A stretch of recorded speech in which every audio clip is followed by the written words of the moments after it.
The Tano'S rise. From the hills to the Hall of Honor. Arriving in the city was like stepping onto another planet. The streets buzzed with cars, buildings stood tall like giants, and children at the new school wore polished shoes and carried backpacks that matched. Tano, with his modest suitcase and village-worn clothes, felt like a shadow in a world of brightness. At first, everything was overwhelming.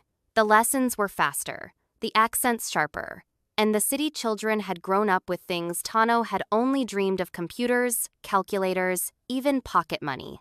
He sat in the back of the class, listening quietly, trying to decode the unfamiliar rhythms of city life. But Tano had something rare: discipline carved by hardship and a hunger for knowledge that burned like fire. When others left school at the bell, Tano stayed back in the library, memorizing terms, copying notes, and practicing equations. When they played during breaks, he read aloud to himself, refining his pronunciation, learning new words. His handwriting was already beautiful, neat, elegant, and sharp as a ruler's edge. But now he practiced cursive for flow, block letters for clarity, and spacing for presentation. Soon, teachers started using his notes as class examples.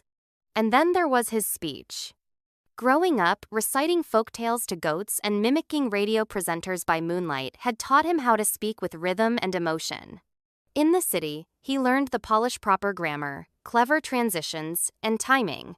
By the end of his first year, Tano could deliver speeches that left the hall silent and still, then thunderous with applause. His classmates were drawn to his quiet confidence and gentle humility. He helped them with math and science, never boasting, always listening. Teachers adored him. Oni called him an old soul in a young body. In just 2 years, Tano climbed to the top of his class. During debates, he stood tall. In science fairs, he explained complex ideas with such clarity that judges often asked if he'd been secretly tutored. But he was self-made ease. Only tutors were the dog-eared pages of secondhand books and the whisper of determination in his heart. When the school announced nominations for head boy, it wasn't even a contest. Students shouted his name. Teachers nodded in approval. And when Tano gave his acceptance speech, he didn't talk about how smart he was or how far he'd come. He spoke of his village, the cracked school walls, the empty stomachs, and the children who still learned by writing in dust with sticks. "I am not here because I am better than them," he said. "I am here for them." That day, not a single person clapped first.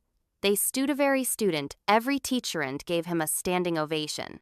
Tano, the boy who had once lacked everything, now stood at the very top, not because he was lucky, but because he never let the world convince him he couldn't rise.